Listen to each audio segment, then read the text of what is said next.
Health Office ginmanduan nga i-monitor ang balatian nga monkeypox. Briefing ipatigayon upod sa mga barangay sa syudad. Kag Mayor Jerry Treñas, prioridad nga makatibawas ang ekonomiya sa syudad sang Iloilo. Pagbalik sang international flights, suportado sang alkalde. Nagmando na si Mayor Jerry Treñas sa Iloilo City Health Office nga magpatawag sang sinapol sa mga barangay officials sang syudad.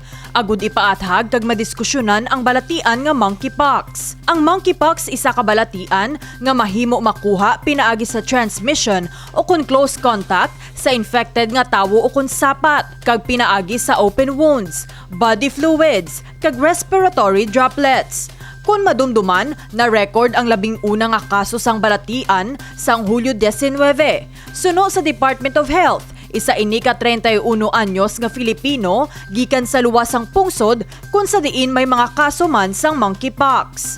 Ang aton City Health naghatag na sang briefing sa aton nga mga department heads.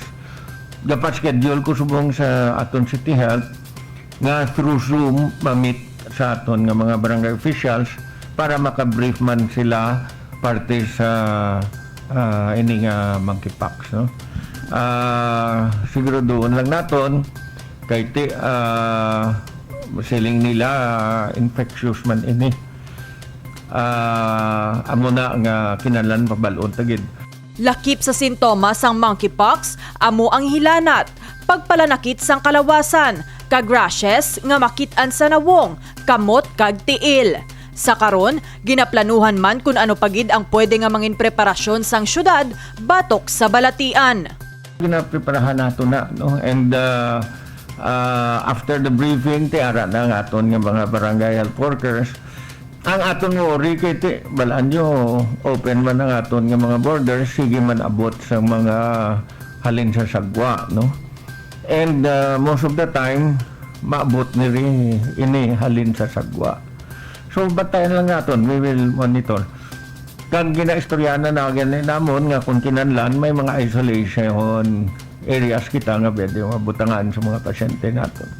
Padayon sa gihapon ng lokal nga panguluhan, ilabi na si Mayor Jerry Treñas sa pag-ubra sa mga lihok nga makapamaayo sa syudad sang Iloilo, ilabi na sa mga Ilonggo.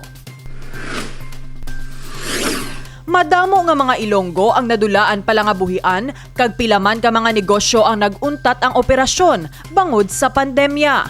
Nakaapekto man ini sa estado sang syudad. Gani, prioridad sa karon ni Mayor Jerry Treñas nga makatibawas ang ekonomiya sang Iloilo City, agud makabulig sa pagpasanyog sang syudad kag makabalik sa normal. We will have to coordinate, no, with the national government regarding that. Pero ang aton na thrust subong is really to open up the economy, no? Muna nga while kadamo sang cases, hindi lang sa akon pamilya pero diri sa City Hall, no?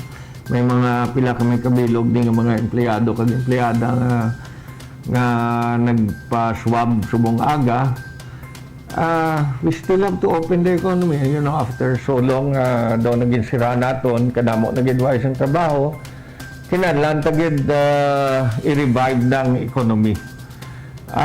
Halong lang kita, but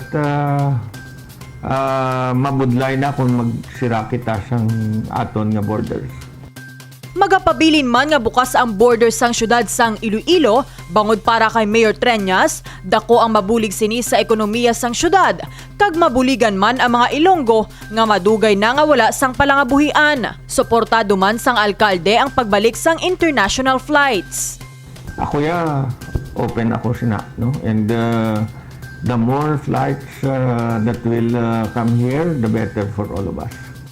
Pinaagi sa liwat nga pagsanyog sang ekonomiya sa syudad sang Iloilo, ginalantaw makahatag ini sang mas madamo nga palangabuhian para sa Ilonggo. Mas mapasangkad ang turismo, kag makabalik sa full operation ang tanan nga negosyo nga mahimo makabulig sa syudad kag sa mga pumuluyo. Sa karon, kadungan sang paghatag igtalupangod sang lokal nga panguluhan sa ekonomiya sang syudad.